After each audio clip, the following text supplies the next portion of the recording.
ආයිබෝවන් අද අපි කතා කරන්න යන්නේ ව්‍යාපාරවලට ගොඩක් වැදගත් මාතෘකාවක් ගැන.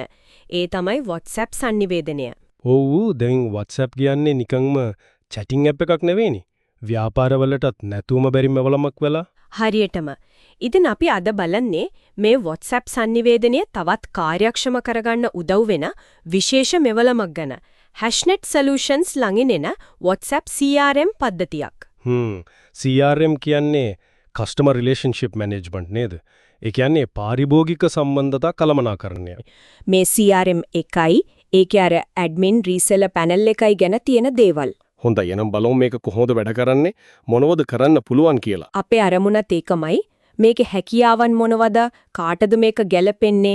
ලයිසන්ස් එක කොහොමද වගේ දේවල් හරියටම තේරුම් ගන්න එක. ඇත්තටම දැන් කාලේ ව්‍යාපාරවලට පාරිභෝගිකයෝ එක්ක ඉක්මනට සෘජුව කතා කරන්න වෙනවා. WhatsApp තමයි ඒකට තියෙන ලේසිම විදිය. ඔව් ඒක නිසාම තමයි මේ වගේ මේවලම් එන්නේත්. හරි. මුලින්ම කිව්වොත් මේක WhatsApp web එකට වැඩ කරන browser extension එකක්. ඒ කියන්නේ අපි කම්පියුටරෙන් WhatsApp web දාගත්තම මේ extension එකත් install කරගන්න ඕනේ. හරියටම. එතකොට WhatsApp web එකට අමතර features ටිකක් එකතු වෙනවා. මූලික අරමුණ අර පාරිභෝගික කතාබහකට manage කරගන්න එක. හරි. මොනවද මේ අමතර features? එකක් තමයි අර bulk broadcasting. එකපාර ගොඩක් දෙනෙකුට message යවන්න එක. ඒක නම් ප්‍රවර්ධන වැඩවලට නිවේදන දෙන්නේ හැම ප්‍රයෝජනවත් වෙයි. ඒ වගේම schedule broadcasting. ඒ කියන්නේ message යවන්න ඕන වෙලාව කලින් දාලා තියන්න පුළුවන්. ඒක හොඳයි. හැබැයි අර bulk broadcasting කරනකොට ගොඩක් පරිස්සම් වෙන්න ඕනේ නේද? මිනිස්සුන්ට spam වගේ දැනෙන්න පුළුවන්. අන්න ඒක තමයි වගකීමෙන් කරන්න ඕන වැඩක්. නැත්නම් ඉතින් වැඩක් නෑ. තව තියෙනවා custom tabs. custom tabs. ඒ මොකටද? chat එක organize කරගන්න. දැන් personal වැඩ ඒවා follow up කරන්න ඕන ඒවා වගේ වෙන් කරලා තියාගන්න පුළුවන්. ඒක නම් හොඳයි. නැත්තම් ඔක්කොම එකට කලවම් වෙලානේ තියෙන්නේ. තව වැදගත්ම එකක් තමයි auto replies chatbot වගේ. ඒ කියන්නේ අපි නැති වුණත් reply වගේ යනවා. ඔව්. ඒක පොඩි කාරණයක් තියෙනවා. ඒකට extension එකයි WhatsApp web එකයි දෙකම run වෙන්න ඕනලු. ඒ කියන්නේ කම්පියුටරේ ඒ වෙලාවේ වැඩ කරන්න ඕන. හරි. ඒකෙන් ඉතින් මූලික උත්තරයක් වගේ දෙන්න පුළුවන් නැති නේද අපි ඉක්මනට කතා කරන්නම් වගේ. ඔව් ඒ වගේ දෙයක්. තව තියෙනවා message templates. ඒකිනම් ගොඩාක් ප්‍රයෝජනවත් ඇති. නිතරම යවන උත්තර ප්‍රශ්න එහෙම සේව් කරලා තියාගත්තම ලේසියිනේ. notes and reminders කියලාත් එකක් තියෙනවා. chat එකට ආධාරව notes දාගන්න, reminder තියාගන්න. ඒකත් හොඳයි follow up වලට. අන්තිමට group numbers extract කියලා එකක් තියෙනවා. WhatsApp group වලින් numbers ගන්න පුළුවන්. අන්න ඒක තමයි මම අර කලින් කිව්වේ ගොඩාක් පරිස්සමෙන් පාවිච්චි කරන්න ඕන ෆීචර් එකක්. ඕ නේද? මිනිසුන්ගේ permission නැතුව numbers අරන් message යවන එක හරි නෑනේ. කොහෙත්ම හරි නෑ. ඒක WhatsApp වල නීති වලටත් පටහැනි. ඒ නිසා තමන්ගේම customers ඉන්න group එකකින් වගේ numbers ගන්න එක ඇරෙන්න වෙනනම් දන්නේ නැටි group වලින් numbers extract කරන එක නම් කරන්න හොඳ නෑ. ඒකෙන් account එක ban වෙන්නත් පුළුවන්. ඒක ඇත්ත. ඉතින් මේ features ඔක්කොම එකතු වුණාම WhatsApp communication එකට හොඳ structure එකක් එනවා. ඔව් කාලේ ඉතිරි වෙනවා වැඩේ පිළිවෙලක් වෙනවා. එතකොට මේකෙන් ගොඩක්ම වාසි වෙන්නේ කාටද? මොන වගේ ව්‍යාපාරවලටද? ඇත්තටම කිව්වොත් පාරිභෝගිකයොත් එක්ක නිතරම WhatsApp එකෙන් කතා කරන ඕනම කෙනෙකුට වගේ.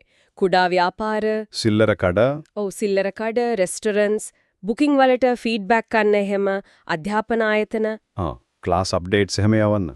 හෙල්ත් සේවා දෙන තැන්, ඉවෙන්ට් කරන අය, ෆ්‍රීලාන්සර්ස්ලා මේ හැමෝටම ප්‍රයෝජනවත්. හරි. අපි පොඩ්ඩක් බලමු ප්‍රැක්ටිකල් පැත්ත. මේක වැඩ කරන්නේ මොන බ්‍රවුසර් වලද? ඒක අර Chromium බේස් කරගත්තු බ්‍රවුසර් වල වැඩ කරනවා. ඒ කියන්නේ Google Chrome, Microsoft Edge, Firefox වගේ ඒවායේ ලයිසන් එක කොහොමද? එකක් ගත්තම ඕනතරම් WhatsApp නම්බර් වලට දාගන්න පුළුවන්ද? නෑ. එක ලයිසන් එකට වළංගු වෙන්නේ එක WhatsApp අංකයකට විතරයි. එහෙමද? ඔව්. අවුරුද්දකට හරි නැත්නම් ලයිෆ් ටයිම් ලයිසන් එකක් හරි ගන්න පුළුවන්. ලයිෆ් ටයිම් එකට අවුරුදු 5ක සපෝට් එකක් දෙනවා කියලා තියෙනවා. ඇක්ටිවේට් කරන්න යාලා දෙන ලයිසන් කී එක දාන්න ඕනේ. ගොඩක් අය බය වෙන දෙයක් තමයි මේ වගේ ටූල් එකක් දැම්මම WhatsApp account එක බෑන් වෙයිද කියන එක. ඔව් ඒක සාධාරණ බයක්. Hashnet එකෙන් රෙකමෙන්ඩ් කරන්නේ Meta verification ගන්න කියලා. ඒ කියන්නේ Meta එකෙන්, ඒ කියන්නේ Facebook WhatsApp වලින් ව්‍යාපාරය verify කරගන්න එකද? හරියටම. එතකොට WhatsApp දන්නවා මේක ඇත්ත ව්‍යාපාරයක් කියලා. ඒකෙන් බෑන් වීමේ රිස්ක් එක ගොඩක් අඩු වෙනවලු. ඒක හොඳයි. security ගැන මොකද කියන්නේ? අපේ message එහෙම යාලා බලනවද? නෑ. එයාලා කියන විදිහට extension එක වැඩ කරන්නේ අපේ browser එක ඇතුළෙමයි locally.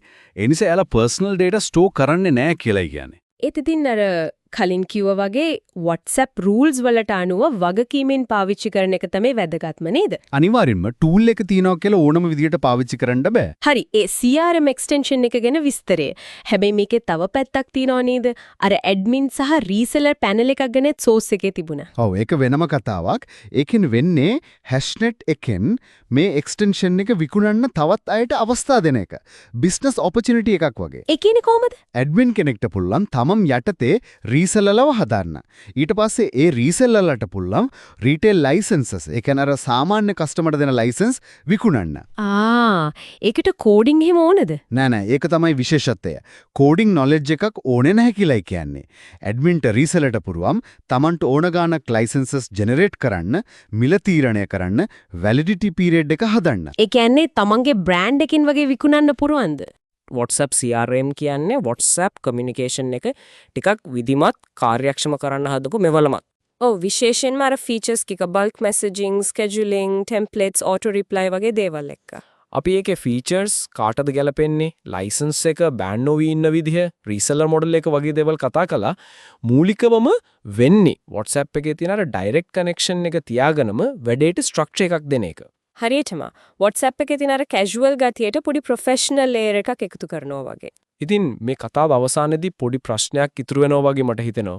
ඔව් මේ වගේ tool වලින් WhatsApp වගේ personal communication platform එකක් තව තවත් business වෙනකොට ඒකේ තිබ්බ අර මුල් ආකර්ෂණීය private ගතිය නැති වෙලා යයිද? ඒකත් හිතන දෙයක්. අනික් පැත්තෙන් මේ වගේ platform වල මේ වගේ tools strategies use නොකරන business වලට customer එක connect වෙලා ඉන්න එක අමාරු වෙයිද? ඉස්සරහට කොහොම balance වෙයිද මේ technology එකයි අර ඇත්ත මිනිස් සම්බන්ධතාවයයි කියන එක. ඒක තමයි බලන්න ඕනේ.